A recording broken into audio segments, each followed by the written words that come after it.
Good morning, good afternoon, good evening, ladies and gentlemen joining us today. My name is Tatiana Gereissati, and I'm the coordinator of sectoral studies and qualitative methods at the Regional Center for Studies on the Development of the Information Society, Cetic.br, at the Brazilian Network Information Center, NIC.br. I would like to welcome you all to today's webinar, Digital Security in Enterprises in a Context of Increasing Digitalization. This webinar is being recorded and broadcasted on YouTube, and the recording will be made available on NIC.br's YouTube channel. So our session today will be conducted in English with simultaneous interpretation into Spanish and Portuguese. So digital security is essential for promoting trust in a context of increasing digitalization. The productive sector is greatly affected by the ongoing digital transformation, as we know, and it is paramount that companies reflect on the effects of a more connected economy and adapt to this new reality. So this is precisely the topic under discussion in today's webinar, which will mark the launch of the NIC.br sectoral studies publication on the importance of digital security among enterprises. This book comprises a series of articles authored by experts in this field, many of which are with us today to share their insights on this important topic. So to open this webinar, I will now invite Mr. Demi Getschko, CEO of NIC.br, to give us his welcome remarks. Demi, thank you very much for the presence today. You have the floor. Thank you very much, Tatiana. I will speak in Portuguese, taking advantage of the translation. Bom dia a todos. É um orgulho, é um prazer estar abrindo esse seminário. Como vocês sabem, nós temos as publicações dos cadernos setoriais e acabou de sair um livro importante que tem vários capítulos sobre segurança empresarial, recomendações para isso. E esse é um tópico que quem acompanha o noticiário sabe que é um tópico muito quente. Nós temos notícias, lamentavelmente, quase todos os dias sobre isso. Acabamos de ter uma notícia importante de um ataque num oleoduto nos Estados Unidos, por exemplo.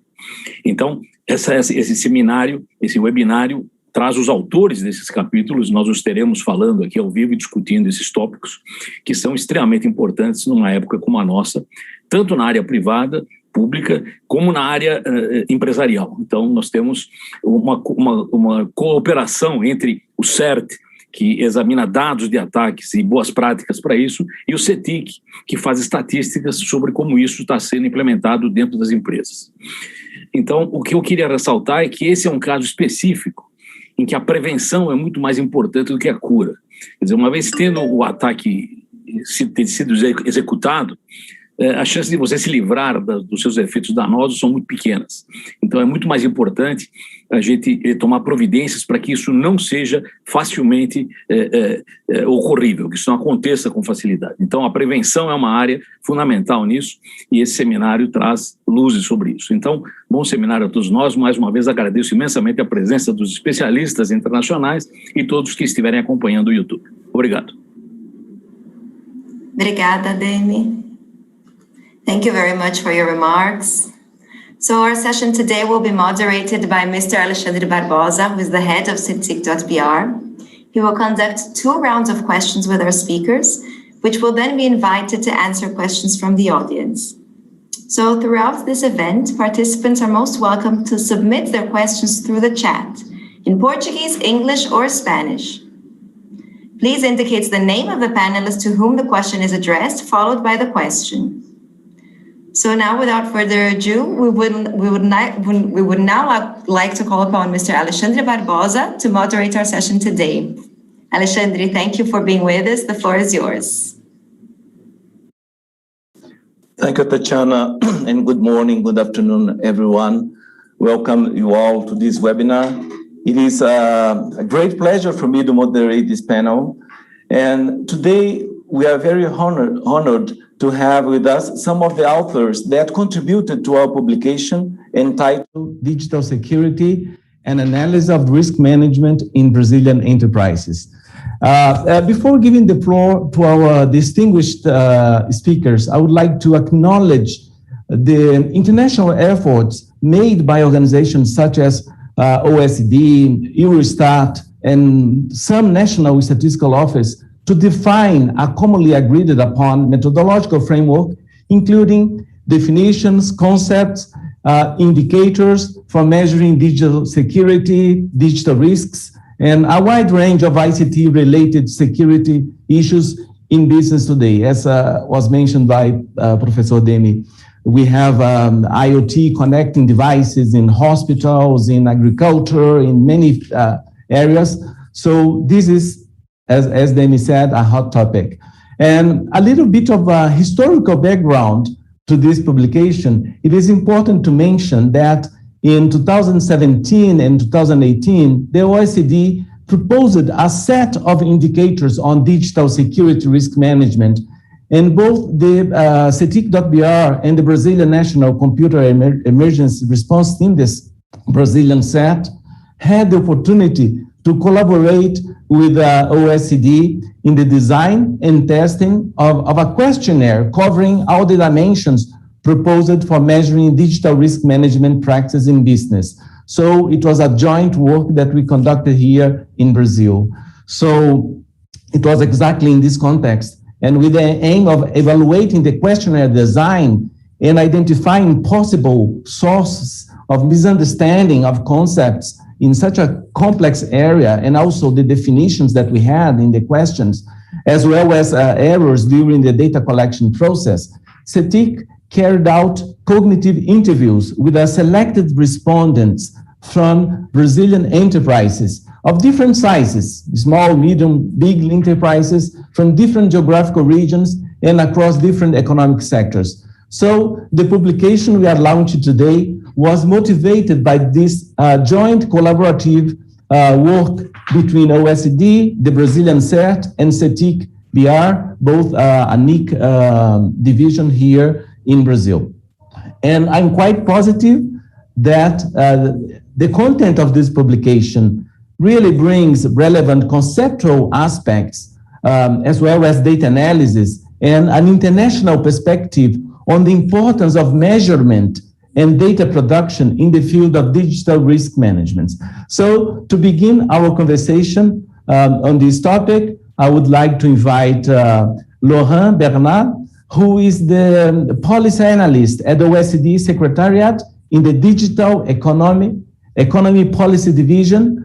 Laurent leads the team supporting the Working Party on Security in the Digital Economy under the Committee on Digital Economy Policy. And Laurent has a master's degree in political science and international relations. Laurent, thank you so much for being with us today. You know that the OECD has been facilitating international cooperation and promoting recommendations on the topic of digital security. And for us at NIC, Cetic and CERT, is a real pleasure to collaborate with the OECD. You have the floor.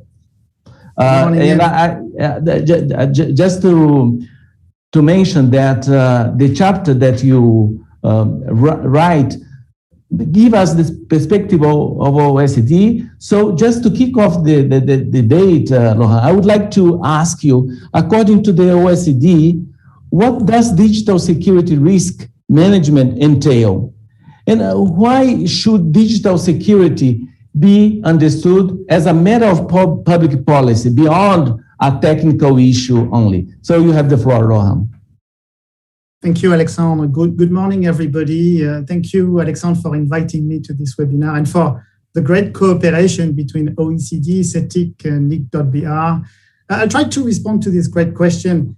For the OECD, digital security risk management is the general approach to cybersecurity for decision makers, for leaders of organizations of any side or of any size, who want to protect their assets, their organization, their business, their reputation, rather than only protect their information systems and networks. In other words, there is a technical approach to cybersecurity where the focus is on technical assets, on the servers, the hardware, the software, the networks, etc. It is the approach of technicians, cybersecurity or information security experts, and it's a very important approach, of course. However, from the perspective of the OECD, digital security is not only and even not primarily a technical challenge. It is primarily an economic and social issue, an economic and social risk. So let me dive a little bit into this. When a cybersecurity incident happens, it is disrupting something technical.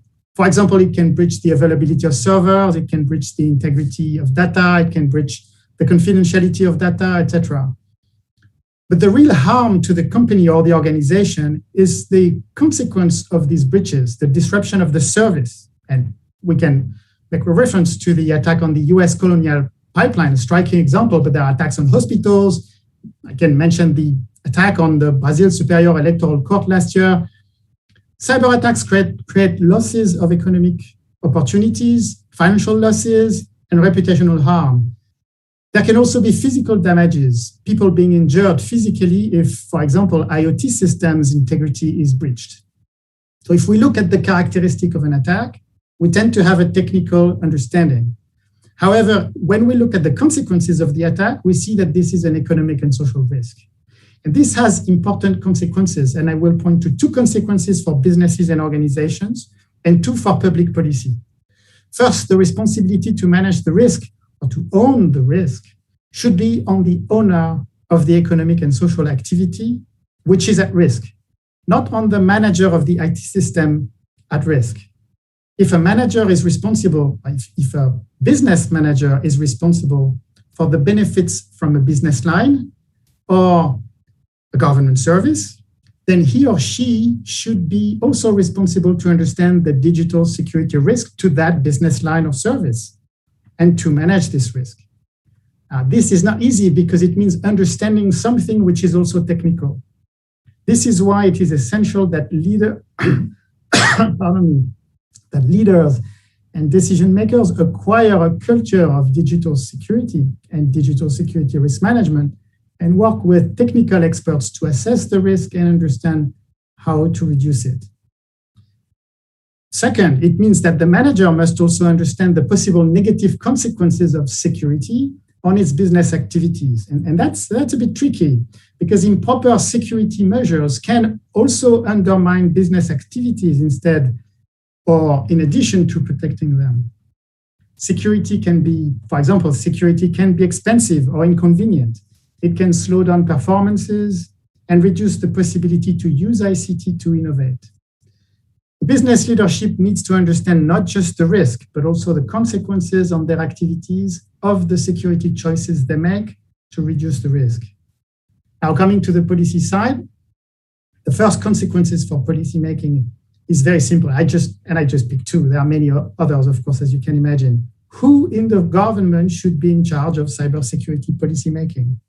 It's a very important issue because cybersecurity is not only an economic and social issue, as I have said, and a technical issue. It is also a national security issue. And it is, in fact, a whole of government challenge because it affects pretty much every sector of the economy. So it requires the appropriate governance to embark all the government in this area. This is a point that has been discussed in the OECD Going Digital Review of Brazil, published in October last year, focusing specifically on Brazil, and that publication is also available in Portuguese. The second consequence is the need for the government to take a multi-stakeholder approach, building the policy framework together with the business community, the civil society, and the technical community. And this sounds like something Brazil is great at doing with its impressive internet governance framework, but doing it for digital security is challenging, and it's challenging for every country because it requires to nurture a cybersecurity stakeholder community and engage an in-depth, sustainable, and trusted dialogue with it. So that'll be in a nutshell my response to you, Alexandre. Thank you so much, Alohan, for bringing these insights and highlighting the fact that it is a multidimensional type of phenomenon. It's not only economic, but also social and so forth. Thank you very much. Now I would like to invite Johannes Bauer, Director of the Quello Center for Media and Information Policy and a professor in the Department of Media and Information at Michigan State University. Johannes and William Dutton authored the chapter, The New Cybersecurity Agenda economic and social challenge to a secure internet. Thank you once again, Johannes, for your contribution to the publication. And it is a pleasure to be with you. You have been here in Brazil at NIC for several times. So thank you very much. It is always a great, great pleasure to work with you. And I would like to ask Johannes, there's a chapter, who do you perceive as the main stakeholders in the cybersecurity ecosystem? Do you believe that the pandemic has changed, or at least, let's say, highlighted some of the issues in this agenda, including, and how should we face the future of this agenda? You have the floor, Johannes. Yeah, thank you very much, Alejandro, and thank you for including me in the book and Bill and in today's seminar. As the title that you read says, our perspective is mainly a social scientific perspective on security. But as Laurent said, there's also technical aspects, of course. The two really interact. I'll answer your question in two parts. And let me just say, as a cliffhanger, that indeed the pandemic has highlighted some of the challenges in new ways. And I'll come back to this in the second half of my answer. But before we go there, I think the vision, the metaphor of an ecosystem in which we need to address security issues is actually a good one. The internet is an interconnected system of many stakeholders whose interests and incentives are frequently not well aligned with the goal of achieving security. Security can be measured at the level of an individual device, for example, at the level of an individual organization, maybe, but also at the level of society at large. For example, when we apply a national security perspective. And to understand how well we do, we need to understand how these different participants look at security. I'm not going through the whole list of participants, but there's users, different types of users, individual users, small enterprises, large enterprises. You have connectivity providers, fixed and mobile, ISPs, for example. You have device manufacturers, you have software developers, you have government and other policy actors, and of course you have attackers, right, who have their own motives in trying to undermine security. Each of these actors looks at the costs and benefits of security decisions more or less from their own private perspective. But security not only has private good aspects, it also has public good aspects. Because of that interdependence in the ecosystem, every security decision by every single individual or decision maker has potential implications on others.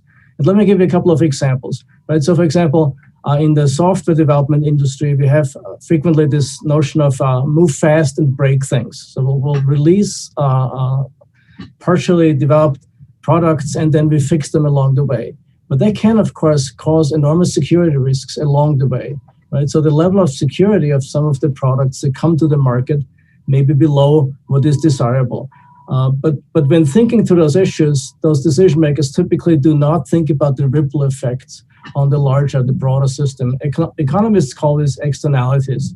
And externalities are typically phenomena that need to be addressed by some types of policy intervention.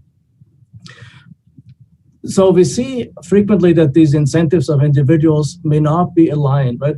For a long time, we saw, for example, finger pointing in the security field. So the software developers would say it's the internet service providers who are responsible for security. The internet service providers would say it's the users who are responsible for security. And the truth is, it's all the above who have to contribute in their own ways, right? And some security issues actually are related to the weakest link in the ecosystem. And so the weakest link will determine how vulnerable the system is. Others are actually dependent on the total effort that is expanded or the average effort across the entire system. And depending on which type of attack one faces, the system may be secure or not. It may not be secure. Now let me come to the second part of the question. That's COVID-19. And because so many activities moved online during that time, so from tele-education, telework, and so forth, many of the problems of security are amplified. But we also moved very critical services online during the time, for example, telehealth. And as the most recent ransomware attack, for example, in Ireland shows, there's enormous ripple effects, right? I mean, so the attack actually there were 2 attacks on the health systems. Not only have implications for the organizations, but they have implications for patients. They have implications for the COVID vaccination strategy, and therefore affect many, many more aspects of society beyond it. Let me close with this thought, and this is important to keep in mind, I think, for our discussion, that we need to look at security as a technology race. The attack strategies actually benefit from the same type of efficiency increases that we see in the digital economy at large. So, for example, we have seen in the last year the emergence of ransomware as a service, with a very sophisticated dark economy institutional market framework in which attackers can trade technologies, share technologies, rent out technologies to attack. And I think that managing that whole ecosystem and the interdependencies is one of the biggest challenges of cybersecurity. Thank you so much, Johannes, for bringing such interesting aspects related to the stakeholders and the ecosystem and the role of each stakeholder, and also for mentioning about the externalities that you bring in your chapter. It is really an interesting chapter. I really enjoy reading it. I would now like to invite Éireann Leverett, founder of Concinnity Risks, a boutique consultancy on cyber risks. Éireann is also a senior risk researcher at the University of Cambridge Centre for Risk Studies in the UK.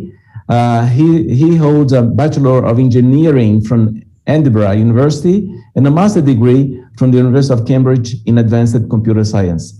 Éireann, thank you so much for your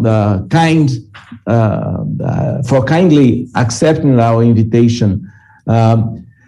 I really enjoy reading your interesting chapter on the publication. And in your chapter, you bring important aspects that really, I would say, help us to respond to some very important questions, such as why measuring cyber risk, digital risks is so important. And you know that for us here at Cetic and NIC.br, measuring all these ICT-related phenomena is very important. So, and you also bring some important aspects on how security failures can bring financial losses to organizations. So, based on your contribution on your chapter entitled Cyber Risk Management for Small and Medium Enterprise, I would like to ask you, what is the relevance of risk measurement? This such complex thing, including for small and medium-sized enterprise, and what makes a good security metric, generally speaking, and how can losses be estimated from security failures? So you have the floor. Thank you so much. Thank you. Thank you. Obrigado. I don't speak any Portuguese other than that, so I'll speak in English and trust the translators. But thank you again for having me and having me write a chapter for you. It's a chance to think about some of these problems, as I do often, but it's nice to think about it when you're writing a piece for someone. So I'll start with your first question of what makes a good metric for cyber risk. I think initially, every organization begins the same way. They start counting something bad, some badness within their organization. Let's say something simple like the number of failed logins to their computers. And we start only by focusing on these bad things, but we should also be focusing on the good things as well. So the number of bad authentications, failed authentications over the number of all authentications. And the reason that's important for cyber risk is so that you get a sense of proportionality. So many times when I see people measuring cyber risk, they count the number of ransomware payments, for example, but they don't count the number of times that the ransom is not paid, or they don't count the number of times that the antivirus has blocked the ransomware. And from a risk perspective, this is really important because we don't just want a count. We would like a ratio because we would like to reduce this ratio over time. So I think one of the things that can make a good risk metric is counting in a sort of ratio, in a fraction, so that you have the number of bad events over the number of possible events, good events. And then, of course, we come to part of your second question, which is how do you estimate the losses of these things if you've never seen them before?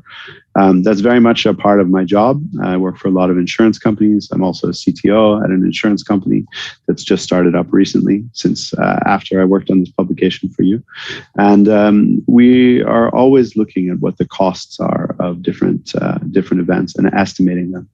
And certainly with the ransomware events we've seen recently, the losses can be millions for large companies or just $100 for small companies. And so seeing the difference between these payments is quite important. So when you first come to estimate these things, it's very challenging, I think, for most organizations, because they don't have a great big data set of all the ransoms that ever happen. But, they do know how much money they earn, and they know they're unlikely to pay more than they earn. A lot of ransomware gangs charge between 50 and 25% of the yearly revenue of the company. This is a good start. It's not, it's not perfect, but this is how you start to estimate. And of course, it's not going to be nothing because the gang wants to make some money, right? So you can be reasonably confident it's more than a couple $1,000 or a couple $100. And it's by starting with the kind of what's the worst it could be, what's the lowest it could be, that you start to narrow in on these numbers. And I'm using, a kind of labored example here to show you how you try and put a maximum and a minimum, and then you improve your measurement over time. You can also survey all the businesses of Brazil. This happens in the US. They do a survey of people and say, how much were these ransoms? So this is how you slowly narrow down into the costs. And we can do the same thing for breaches or GDPR or phishing. And the good news, too, is that a lot of other people are researching this. So there are many, many academic papers in many languages that you can read to see what some of these estimations are in the past, and hopefully make your research into what the costs are a lot quicker and a lot more accurate.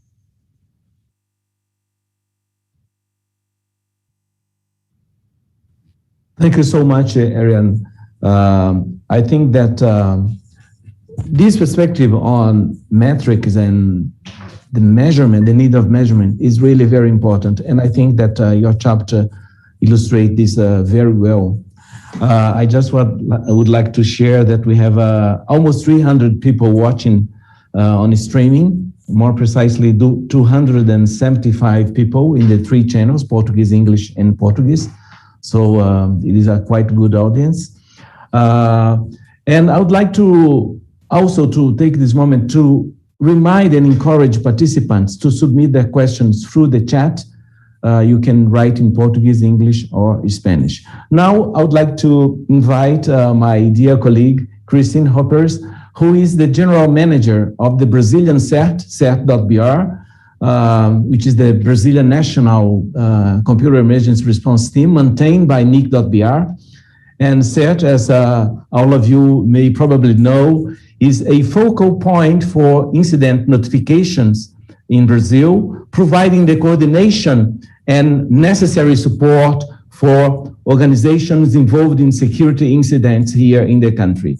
And CERT.br also works to increase security awareness in our Brazilian community, maintains an early warning project with the goal of identifying new trends and correlating security events, as well as alerting Brazilian networks involved in malicious activity. Cristine holds a PhD in applied computers from the Brazilian National Institute for Space Research. She authored the chapter Security Incidents Scenario in Brazil, based on the data collection collected by CERT.br, where to invest to reduce risk. It's a very practical and interesting chapter with a very clear recommendations. And Chris, I really enjoyed reading your chapter. Thank you so much for being with us today. And Cristine, considering the incidents and attacks observed by CERT in Brazil, what are the main security measures that could reduce most of the incidents that we see here in the country? You have the floor. Thank you very much, Alexandre, and thank you everyone who's watching and all the other panelists. When I was writing this chapter, this actually was kind of a combination of the past few years where we keep seeing the same incidents happening again and again. And the root cause of the incidents is kind of clear. So I think besides measuring, you also need to measure, but then you need to prioritize. So most organizations, they don't have infinite resources. They barely have resources to manage their IT systems. They don't have a lot of time. They don't have a lot of people. So I think one of the objectives is really, where do I put the money? So what is the Pareto principle? So what's the least effort that can tackle the most of the problem? And looking at several data sources that we have, that we were looking at our instance reported to CERT Brazil, to all the data that we collect in our sensors and honeypots, data from threat feeds, we see that basically there are two things that are really, really important. And it's really to install patches and avoid using only passwords for security. That's really going for multi-factor, two-factor authentication. And a lot of people, and especially I think a lot of decision makers, they are all the time being bombarded by the media and bombarded by, of course, the most tragic incidents, or those like the last week's pipeline or something like that.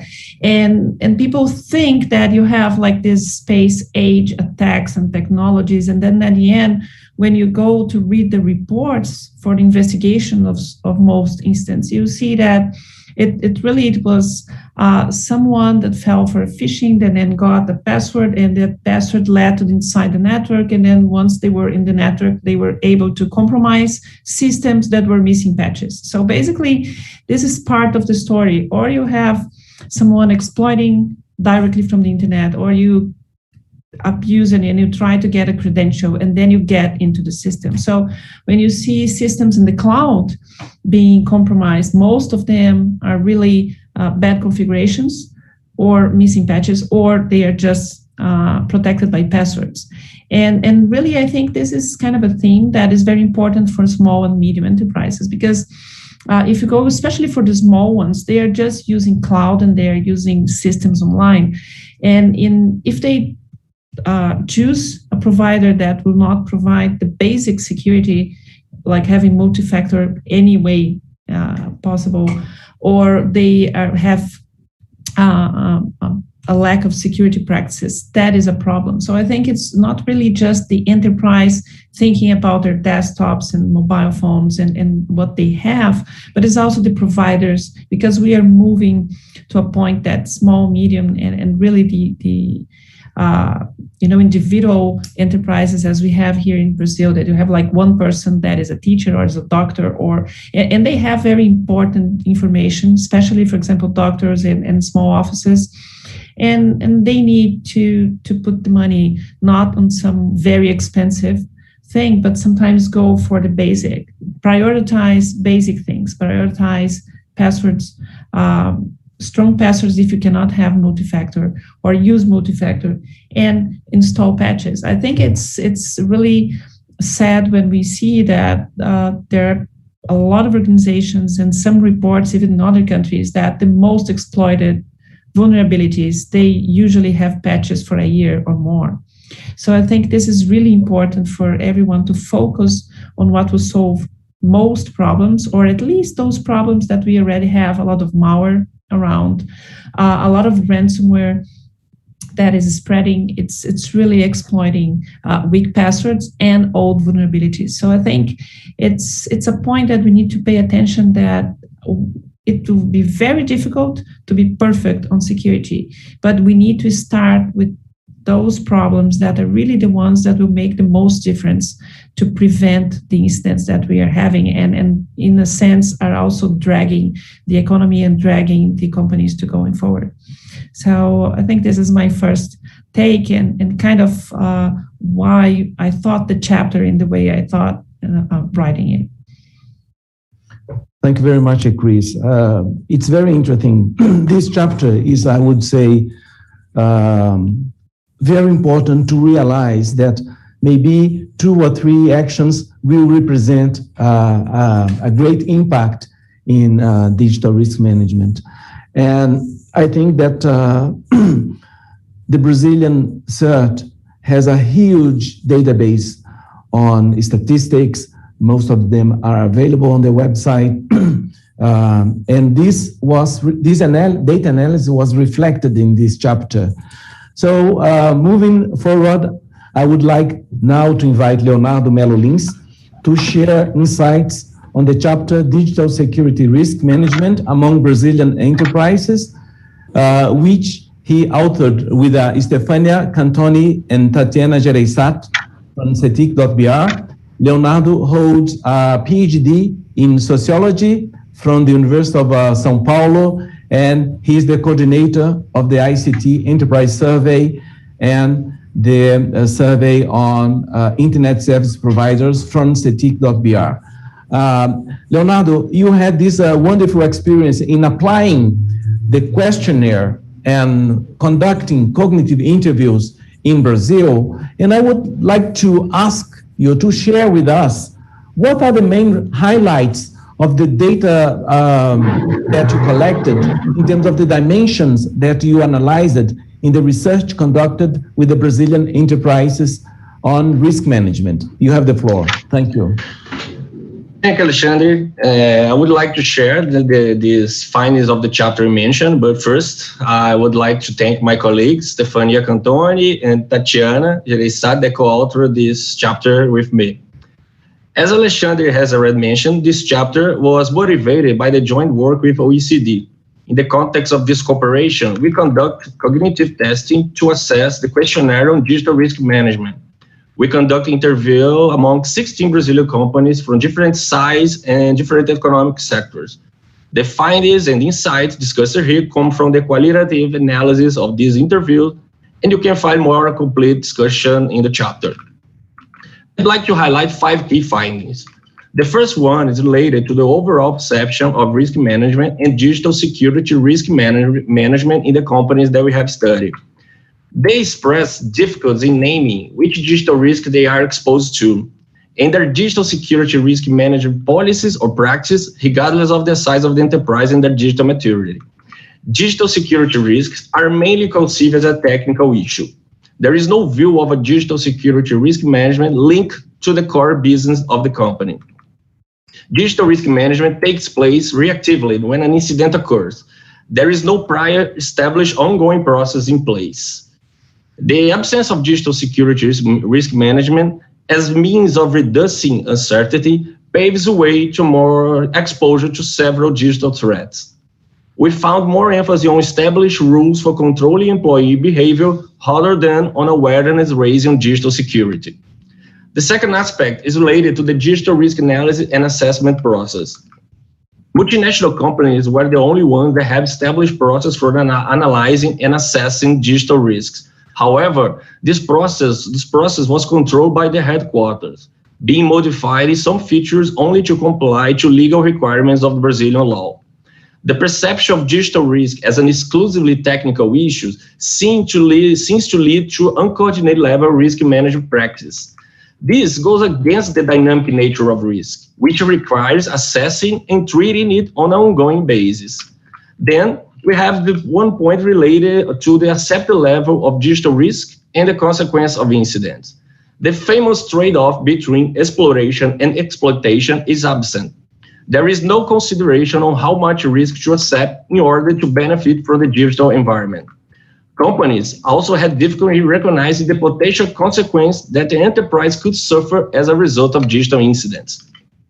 Another important aspect is the company's digital risk reduction and transfer practices. We found isolated risk reduction practices that were carried out as individual initiatives implemented by those responsible for the IT area. For instance, backup was the main action implemented in a regular basis. The concepts of information sharing and risk transfer are unknown to respondents.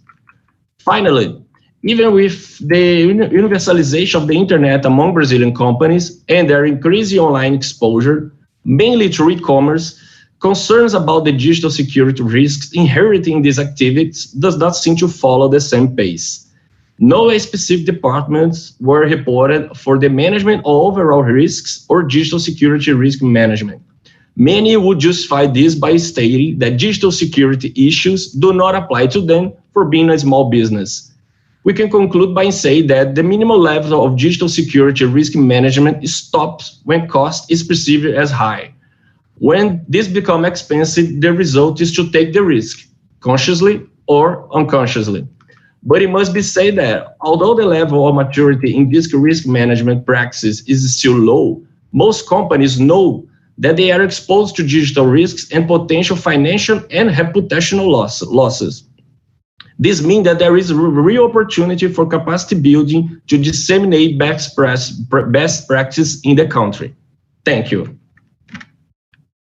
Thank you very much, Leonardo. I think that this chapter on the Brazilian perception of the Brazilian companies' perception on risk shows us the importance of raising awareness, and the chapter that Cristine authored give us a lot of real practical practice, that practical example of how to address risk management. Now, to finalize this first round of questions, I would like to invite Alejandro Patiño, who is, along with Georgina Núñez, his colleague from the UN Economic Commission for Latin America and the Caribbean, ECLAC, or CEPAL for us in Portuguese or Spanish speaking, authored the publication's final chapter on the conclusion, giving a very interesting overview of the scenario in Latin America. Jorge Alejandro Patiño is an ICT sector specialist at UN ECLAC. He holds a master's degree in economic and regulations of public utilities from the Universidad de Barcelona in Spain. And I would like to ask you, Alejandro, if you could comment, how could you describe the current scenario of digital security in Latin American countries in terms of policies or national strategies, institutionalization, etc., given that you at CEPAL, UN ECLAC, you have a regional perspective on this issue. You have the floor. Well, thank you, Alexandre. Good morning to everyone joining the webinar and the rest of colleagues in the panel. Thank you, obviously, for inviting us to contribute to the publication and joining you in the panel. Well, first of all, Alexandre, I would like to say that in recent years, Latin American countries have improved in their design of legal and the adoption of legal frameworks and policies regarding cybersecurity. For example, in 2020, 13 of 33 countries in the region have already adopted a cybersecurity national strategy, while this number in 2015 reached only 6 countries. Also in 2020, we could say that 19 countries out of 33 countries have already have a computer emergency response team in the region. Likewise, we have seen that the more countries are signing the Budapest Convention cybercrime, increasing this number from 2 countries to right now 8 countries. Nevertheless, and as many reports and studies and indexes have already highlighted, there are still various areas that we need to work. And challenges are various, but especially those related to the technical and organizational capabilities of countries, meaning, for example, on the technical issues, the establishment of computer security incident response teams, the adoption of international recognized standards of cybersecurity. On the organizational measures, there is also the need to create specialized agencies in charge of leading and implementing the national cybersecurity strategy. Also, training and capacity building for the teams responsible of managing cybersecurity incidents at national level. I would also like to highlight that one of the key factors that are needed also to be considered is the legal and institutional weakness that we are seeing to foster cooperation between governments and companies and firms regarding cybersecurity.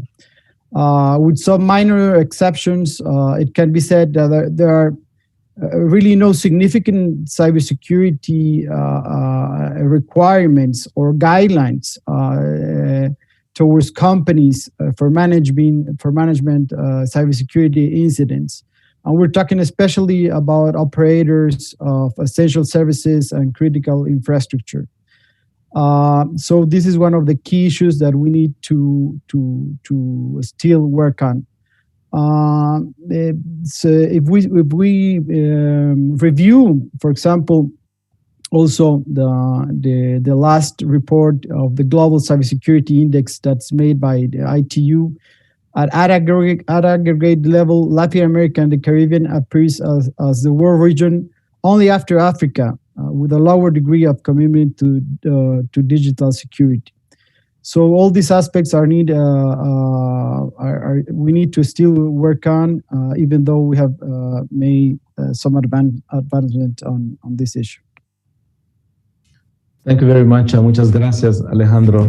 I think that we had now a very good idea of the content of these publications. Since the importance of having definitions, concepts well defined and internationally agreed, as was mentioned by the OECD colleague, as well as the stakeholders in the ecosystems, the implications, financial losses, reputation, also the importance of measuring and defining metrics related to digital risks. So, and of course, the practical case of Brazil, from one side, the cognitive interviews that we have conducted, but also the data that are collected by the Brazilian CERT. So the publication is a very interesting one because it gives us practical insights on how to deal with that. Now I would like to move to the second part of our panel, moving towards the end.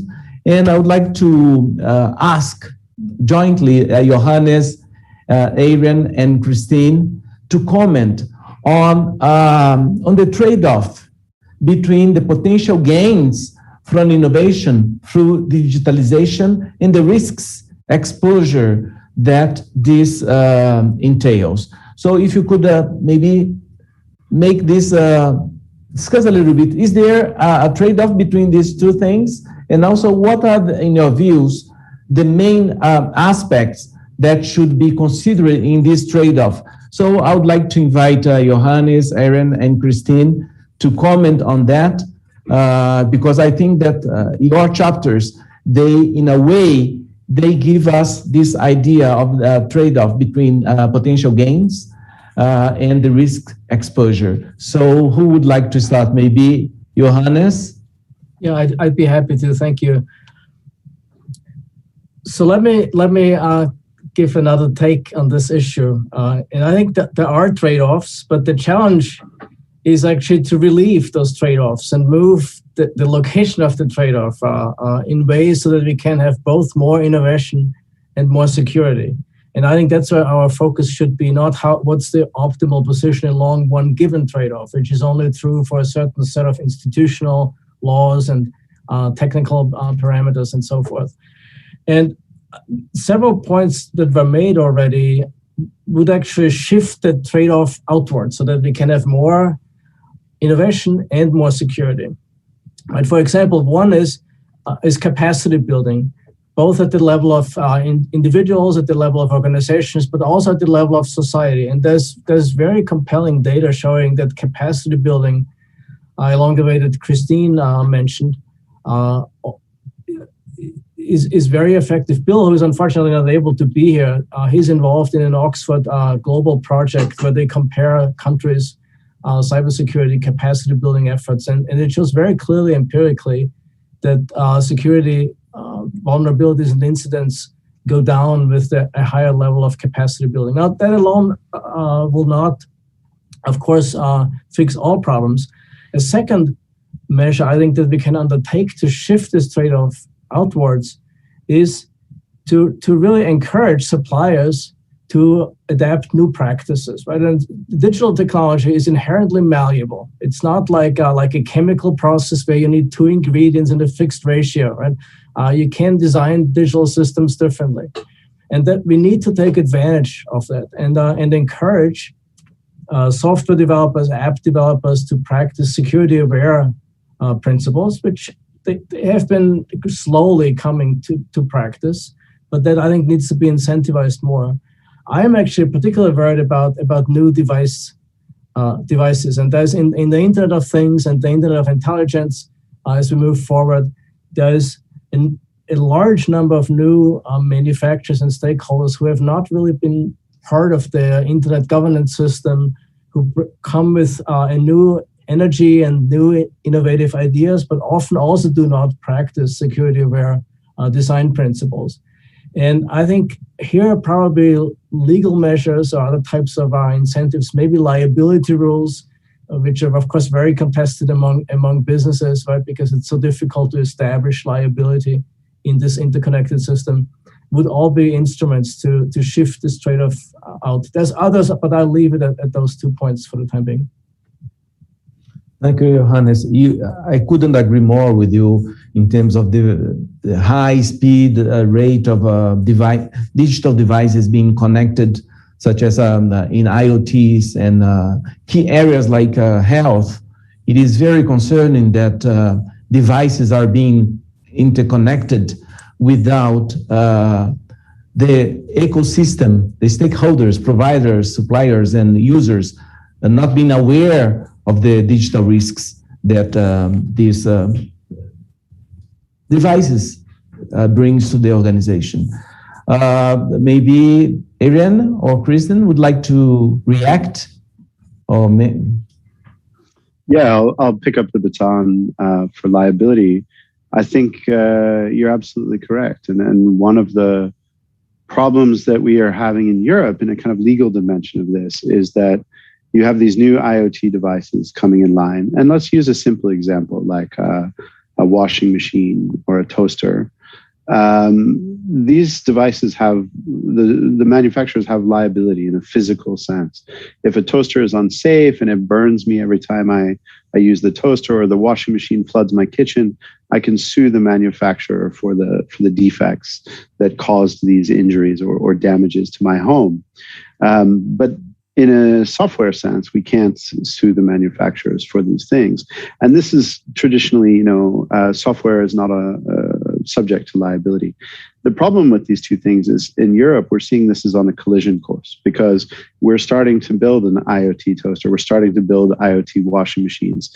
And if the firmware in the washing machine floods my kitchen, then I'm not allowed to sue someone because it was in the code instead of in the physical device. So what we're seeing in Europe is the erosion of traditional product liability because code is involved. And so there's some pushback on that, and there's a lot of great debates around that. So I would encourage people to follow up on the previous speaker's comments and look at that as well. But I also want to make another point, which is that when we're talking about IoT, this goes back to your risks and trade-offs kind of question. So we have this potential for great harm that can occur because of these things, but we also have a great opportunity. In traditional liability, physical world, analog liability, if something was broken, let's say the toaster or the washing machine, they have to pay me the damages for what's been damaged in my home and ship me another one. Maybe I don't want another one. Maybe I want to work with another person or another organization, but I would get a new device. And that product recall was incredibly expensive for large corporations.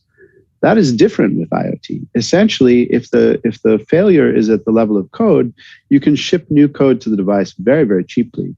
And essentially that brings the cost of product recall for IoT objects almost to zero. So companies that are developing IoT devices, they have this risk that they may one day be held liable for the problems of their products, but they also have this opportunity that the product recall is not as expensive as it might have been in the past. And I think that is really, really exciting. And of course, I could say a lot more about the harms and the benefits to society at large. But I think given the track of conversation we're on, I'll just leave it there and let Cristine say something wise and wonderful. Thank you very much. Cristine, in reaction?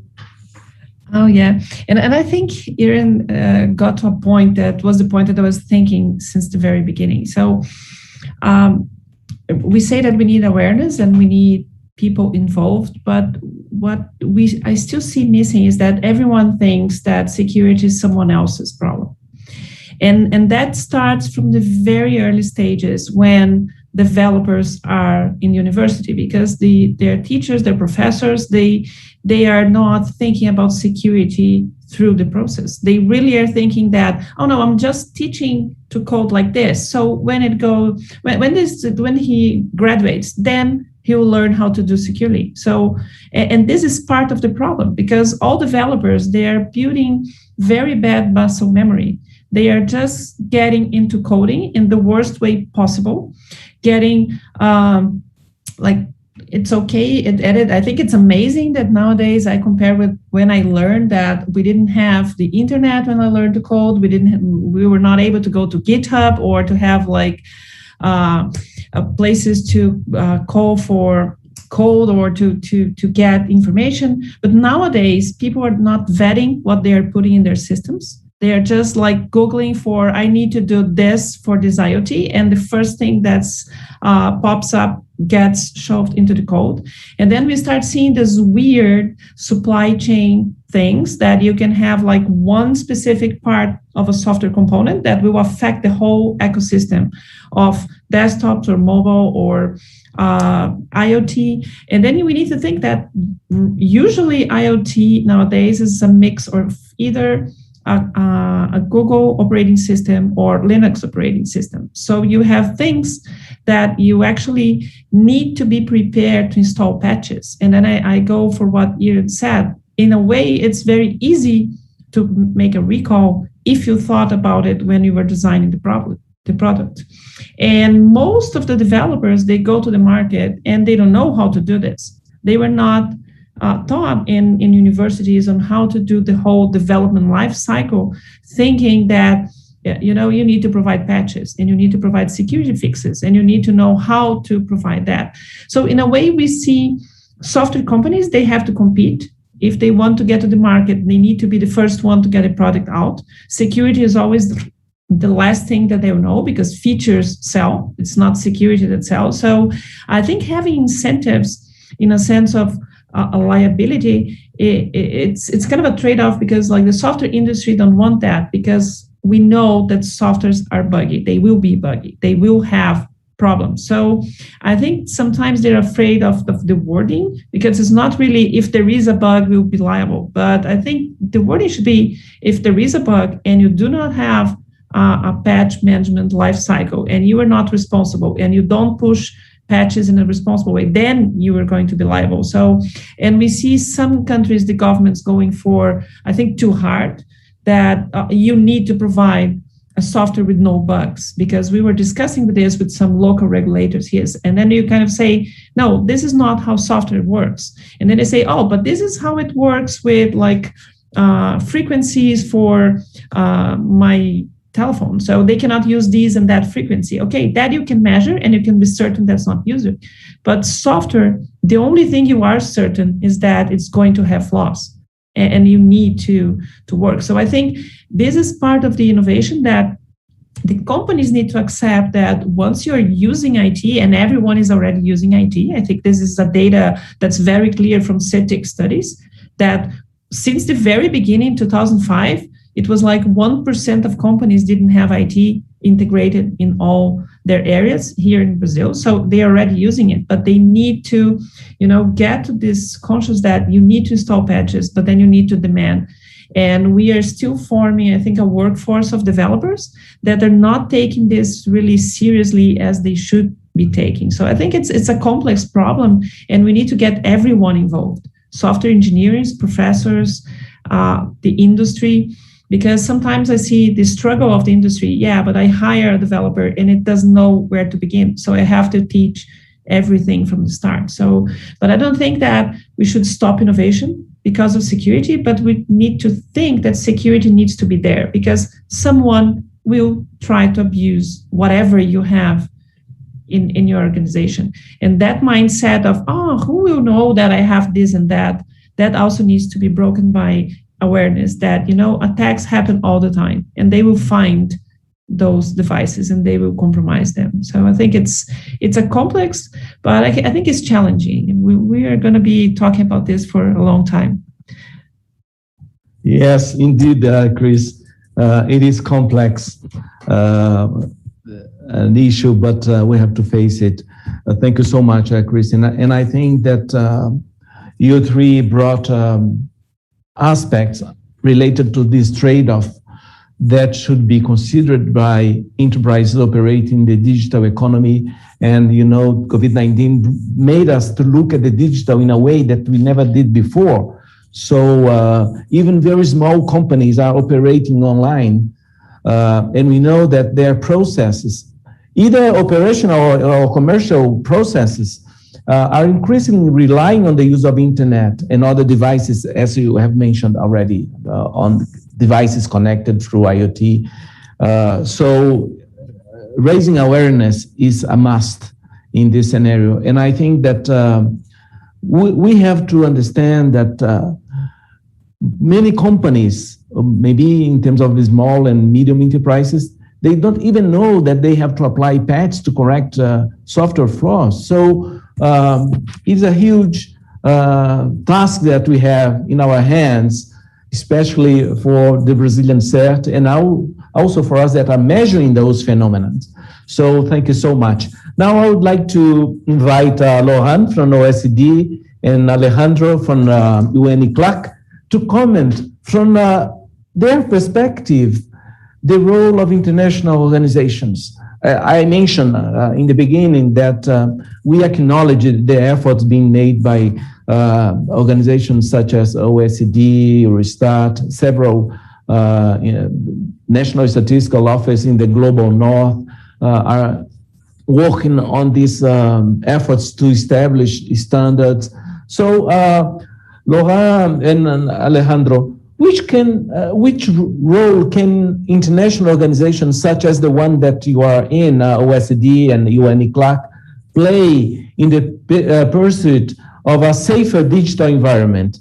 And what can be made to ensure that it reaches all organizations that are part of the digital economy, including, and I would say mainly, the small enterprises that are demanding assistance and knowledge and capacity building. So what are the roles that you play?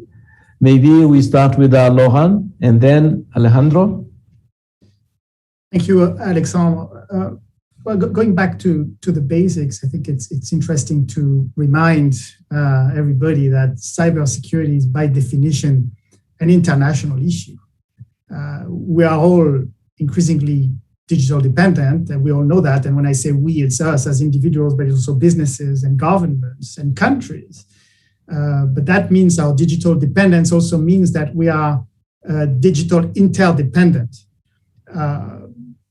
We know that the digital environment is an open, global, and interconnected environment, and attackers they leverage the borderless nature of the digital environment to hide themselves, to make it difficult to catch them, and even to know who they are. So we need to compensate this advantage that they have with more cooperation. I say that cooperation is international cooperation, is kind of an antidote to this issue. And I want to highlight that it's not just the digital environment the way I've just described it, which is global. Actually, the fact that attackers leverage the borderless nature of the internet, it's also the supply chains that make the products available, that create the conditions for these products to be built. Most of the products that we buy that have code in it that can connect are the result of some international cooperation within firms across different developers everywhere in the world. We can also see, for example, that in the solutions we have, very concretely, some stakeholders can be anywhere in the world. I'm thinking of white hat hackers, or as we call them, security researchers, who are actually there and looking for vulnerabilities to report them to the businesses or the organizations which can fix them. You know, these could be anywhere in the world. And so we need to make sure that they can report these vulnerabilities to those entities which can fix them, even if they are located in a country where they don't speak the language, or even if there are some obstacles, legal obstacles for doing so. So it's an international issue, and international cooperation is essential, and it can take different forms. It's very often between governments, it's bilateral between cybersecurity agencies, but multilateral efforts are very, very important. And but I can talk about what the OECD is doing. I don't want to give a big description of what others are doing, but from our perspective, we work at the policy level, and the starting point is to, yes, raise awareness, make sure that some countries are more advanced than others in terms of policy making. They are more digital intense. They started earlier sometimes. But everybody is going in the same direction of having to address this problem more and more because of the digital transformation that's affecting all countries. So sharing good practice, sharing best practice, good policy practices among countries is essential, and that helps raise awareness of countries that are coming to these issues. And sometimes the countries that you think are more advanced are not the ones that are really more advanced. It's more complex than that. It really depends on many factors. So it's really important to share good practice. Another level, and that's what international organizations can do, and that's what we do at the OECD. Another level is to better understand the challenges, because an issue appears in a certain way and is understood in a certain way in a particular country, can be viewed in a different way in another country. Stakeholders view things differently across cultures and countries. It's very important to bring them together to analyze the issues and better understand the challenges. And that's what we do at the OECD in terms of developing analytical work. And we've been doing that for many years. And the last stage in the rocket is to get the countries to approach it in a similar way if they wish, if they want, and adopt the same type of principles for developing the policies. And that's, at the OECD, we do that by developing OECD recommendations, which reflect the consensus among OECD countries, and other countries can adhere to these principles and these recommendations. And we do this in basic areas like what I've described on digital security risk management, for example, on the security of critical activities or critical infrastructures. We also do it with issues that have been highlighted by several of the other speakers, like the security of products.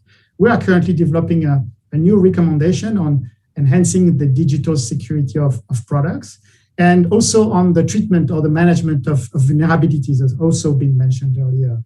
And of course, we organize events where everybody, including all the stakeholders, can meet and discuss. I have other points, but I leave it to Alejandro to follow.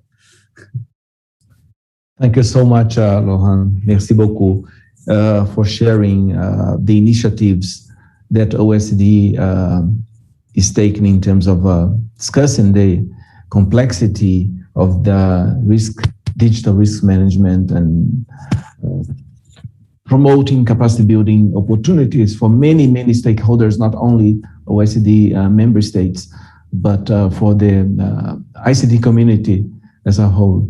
So Alejandro would like to comment in terms of UN ICLAC, your perspective. Sure, Alexandre. Well, as Laurent mentioned, obviously international cooperation it's key, considering the cross-border nature of cybercrime. And yeah, we see several forums and spaces and agreement at international level that are calling for more actions on cybersecurity. But also we're seeing some gaps when we are actually monitoring the adoption of national policies of those agreements. So I think there is a key issue on that. There's also an important issue on fostering cooperation between the public and the private sector. I think that's another key factor of fostering cybersecurity. There won't be effective governance on cybersecurity. We don't foster the cooperation and the partnership between governments and companies to address more effectively these issues. At regional level, we're also seeing various actions and cooperation activities to promote cybersecurity. For example, we have since 2004 a regional comprehensive inter-American strategy to combat threats to cybersecurity, which was adopted by the General Assembly of Organization of American States, and also the cybersecurity of OAS is also developing several activities on cooperation in this regard. At ICLAC, we have also promoted several political commitments to promote cybersecurity. For example, those adopted at the digital agenda for Latin America and the Caribbean, which calls to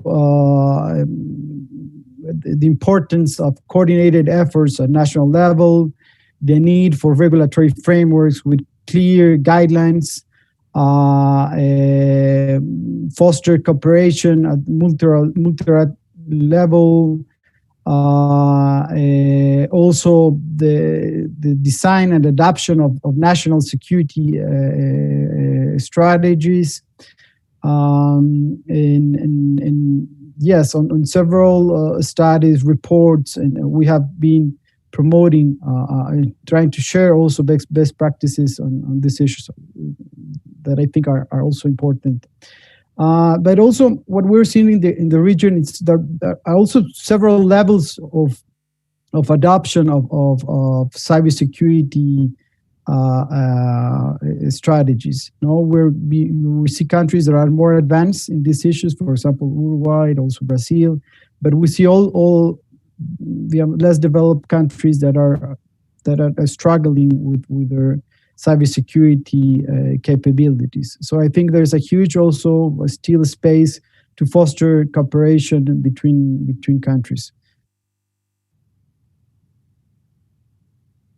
Thank you so much, Alejandro, for giving this Latin American perspective on digital risks. Now, I would like to, we have about 15 minutes and we have a lot of questions from the floor. As I said, we had a peak of 300 participants in the 3 channels, Portuguese, Spanish, and English. So I will read the first question and I would like to address to Cristine. There is one question from Maria Lucia Valadares from the Anatel, the Brazilian regulator. Cristine, she's asking, does CERT have or is planning to have an area to handle incident related to privacy? And also let me take the second question, also addressed to you, from Min Ling. I don't know if I pronounced it correctly. Interesting consideration, maybe Éireann and Cristine, but I don't think the manufacturer will be able to get away with that excuse. For instance, if Tesla's car is responsible for an accident, can Tesla just go away with this excuse? So, Cristine, if you want to address those 2 questions, and also Éireann. Hi. It's the question about privacy. This is very interesting. I think our international speakers are following that. We are just getting into effect our GDPR version of the law, so the data protection law in Brazil. And the data protection law is very specific in saying that if you have an incident where you had a breach of personal data, you need to report to the authority. And I see that a lot of people are kind of confusing that now incidents with data should be treated differently from any other incident. So from the perspective of an incident response team, from a CERT, you deal with all instances. The thing is, depending on the category of the instance, you do something different. So organizations, if they see that there is a crime committed in their organization, for example, they will report to the police. If you see that there's a data breach, you report to the regulator. So there is no new processes for handling data breaches incidents from the perspective of an incident response team, other than specifically reporting to the authority or having a specific different outcomes for solving the incident. But the thing is, you still need to categorize, you still need to see what's the root cause. So what caused that incident?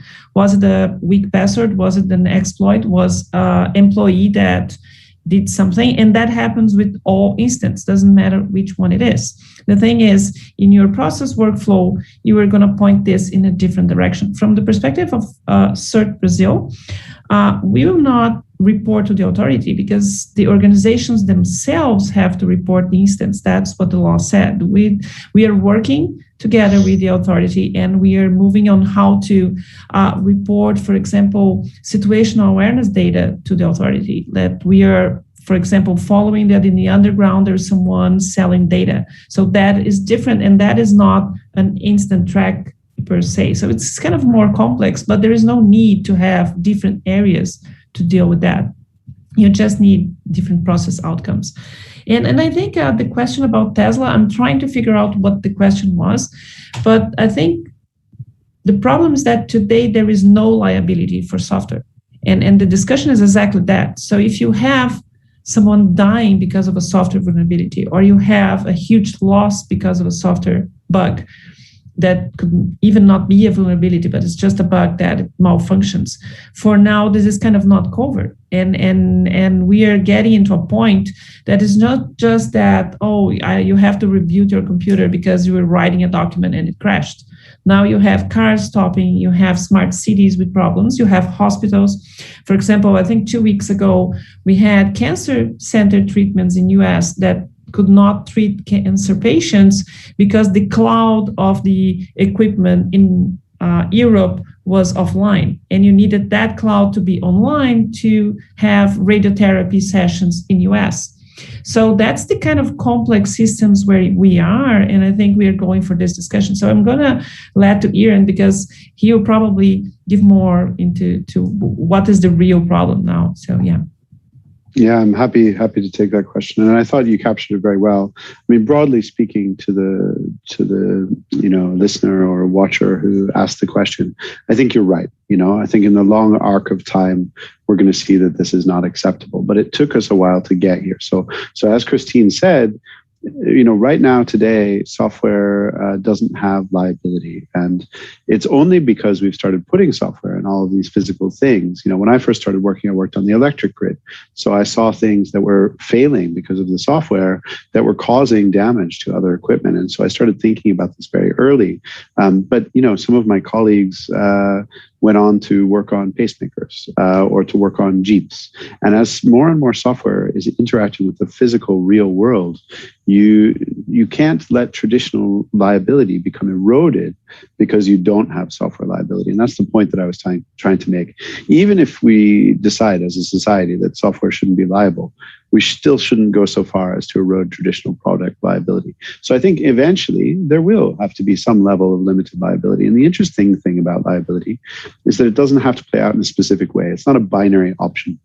For example, I've studied a lot more about liability in Europe. I don't know as much about South America, but in most jurisdictions, there is a sense that you can have shared liability.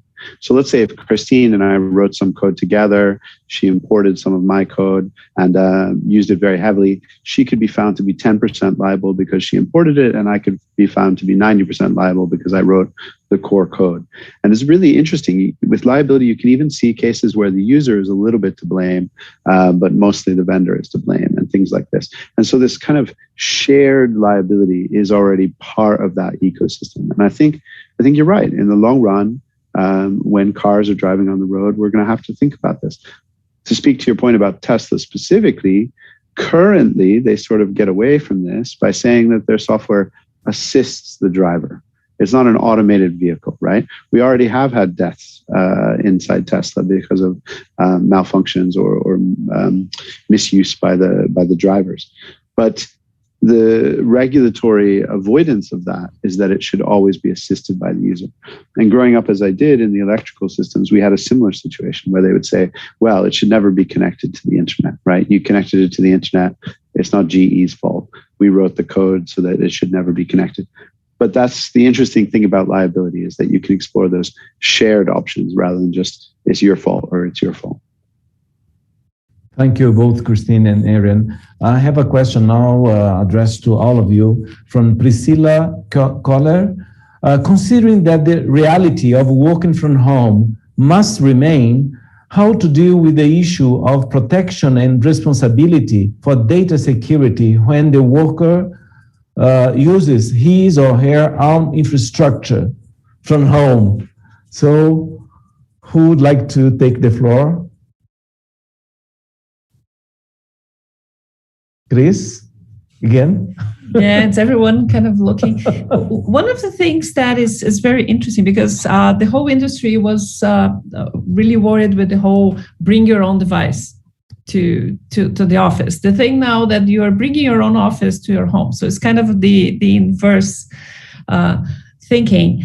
But I think the real question is really like the companies are struggling with remote access, with bringing data to the devices. So I think in a sense, as we were already kind of in a cloud environment, most companies already had some data that were going either to the company's cloud or to a third-party cloud service. And I think it gets more important that really, if it doesn't matter that much if the device is infrastructure of the user or not, but the thing is that device secure? So in a sense, I think we always work with the mindset that assume that your device is not secure, that your device might be compromised. I think that's the mindset. So you cannot trust that all devices would be secure, the endpoints. So maybe moving more into the company having the data and you having, I think I don't like the term because it's more of a marketing plot, the thing about zero trust, but really you have to not think about having zones or having this is a secure area or not a secure area. You need to think that this data is there, who can access that data, and have good authentication controls. So then it goes to my point. So it's even more important to have multi-factor authentication, to use good crypto, and to have a good hygiene in homes. But I think the companies need to think really better on how to educate the user why is not a good idea for your kid to be playing in the same computer you're working.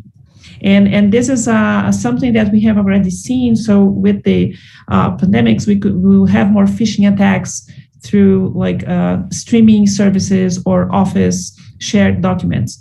And part of that, also we would have a lot of phishing for gaming because they know that the kids are playing in their parents' computers and they know that they are at night watching streaming in the same computer. So they are not doing the attack in the company itself, but they're just trying to get the device. So I think it's really goes for what everyone talked here: awareness, hygiene of the devices, and really strong authentication and authorization. So I think it's complex, it's not simple, but I think maybe it's a good push for companies to implement this more strong and really to think more about security.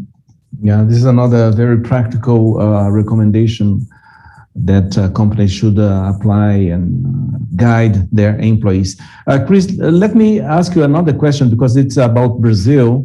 From Marcelo Lumen, he's asking, does the lack of digital security, the threat that we have in Brazil, is a result from the fact that operators still deliver services in IPv4? Is there a correlation or has something to do with IPv4? No, I think this is something, a good thing that we could move forward is to think that it doesn't matter if you're using IPv6 or IPv4. You should be using IPv6 for other reasons because it's really like the standard protocol and it would be easier for identification of crimes. There is a lot of good things that would come. And I think that sometimes the networks become more complex because people are still trying to really share resources because they're still using IPv4. But I think that the whole discussion about IPv6 and IPv4 is that, security should apply to both. What could be worrisome is some companies that think they're not using IPv6, they're just not looking at it.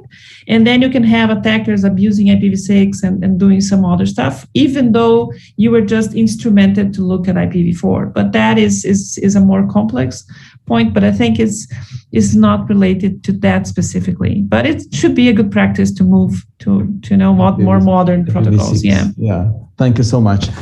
We have now a question from Luciano Zenuna.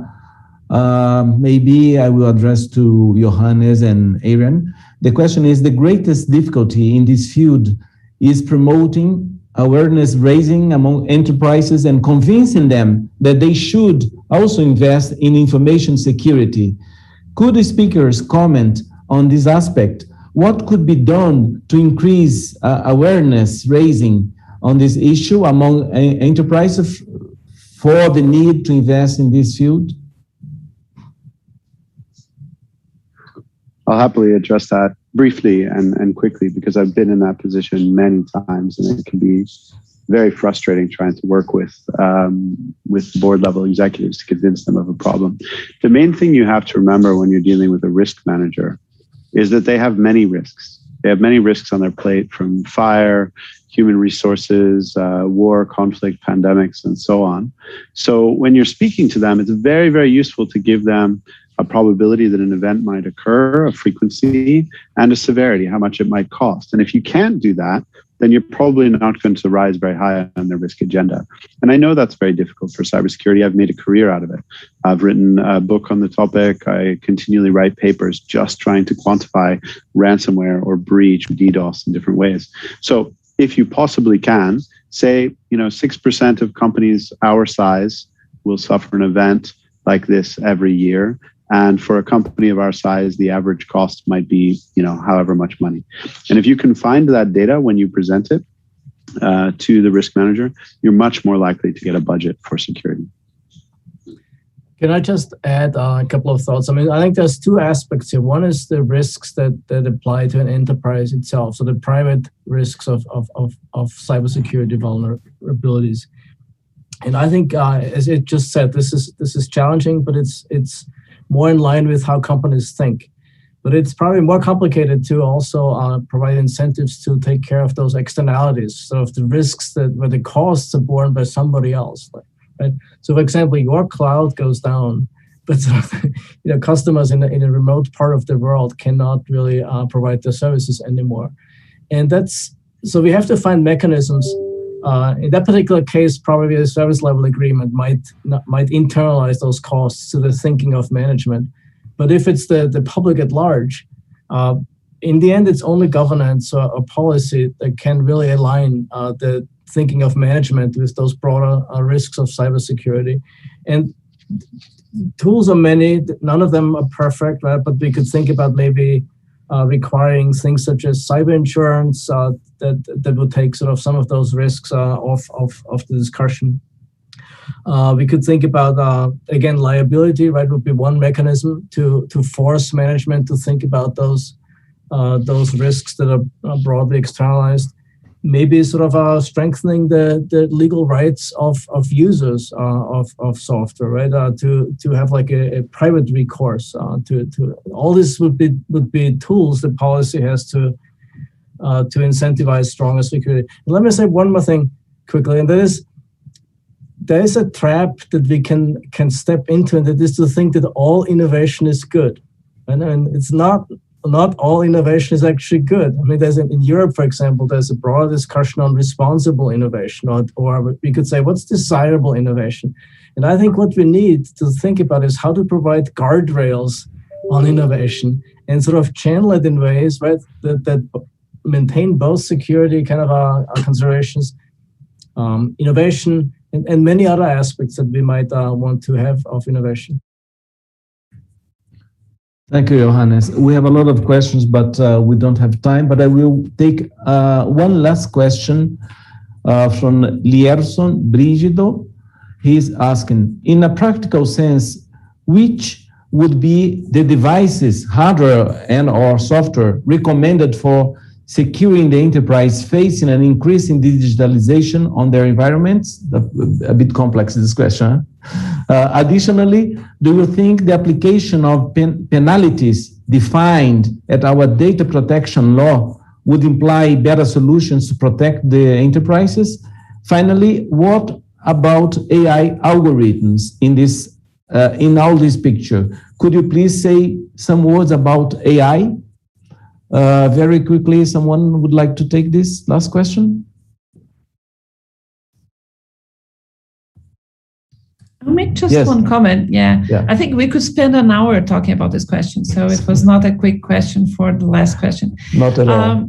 But one thing we talked a lot about mindset, about how to change a little bit, and I think one way would be not to think which would be the software or hardware to protect the data, because that will never happen. So that was what the 90s security was, to have a firewall and an antivirus. Yeah, you need to have this still, but it's not solving the problem. Really, we need to have the whole software ecosystem better, the whole patch management ecosystem better, and then you can fix things quicker.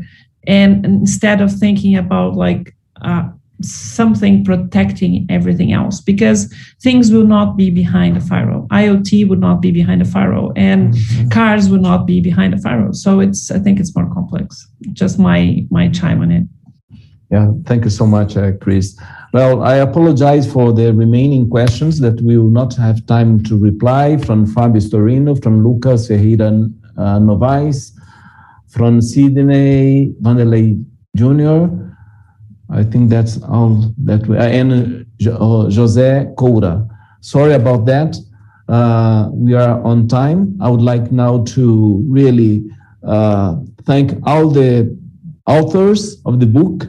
I think that now you have a very clear idea of the content of the book, because you just talked with the authors. We have 6 chapters. Some of them are co-authors with other authors that are not in the panel, but I would say that this publication will really bring important insights for small and medium enterprises, not only in Brazil. We realized when we worked together with the OECD that it's not only an issue of Brazilian companies or Latin American companies. The same happens in Europe. Some small companies will outsource their security functions, IT functions, and they have the fantastic idea on the risks or the implications of digital risks. So I think that this publication is by now, from now on, available for download, PDF format, and of course, physical copy. Anyone willing to receive a physical copy, just let us know. We can mail the book for you. We don't have a date to have it in English. So for the time being, I recommend that you can read it in Portuguese. So thank you so much, all the authors. And now I give the floor back to Tatiana for the final remarks. Thank you so much. Thank you, Alexandre, for moderating this very interesting discussion on digital security. So to close the session, on behalf of NIC.br, I would like to thank all the speakers for their time and generosity, not only for having contributed to the publication, but also for their presence today. Thank you very much indeed. I hope we can continue this dialogue on this very important topic. A big thank you to CERT.br for their important collaboration on this publication. And many thanks as well to our interpreters, to the many members of the NIC.br team, with special thanks to Stefania Cantoni. And a big thank you, of course, to all the participants that have followed this event and participated with such enthusiasm. As Alexandre reminded you all, our publication is already available online for download, and I hope you enjoy it. Thank you all and have a great week. Thank you.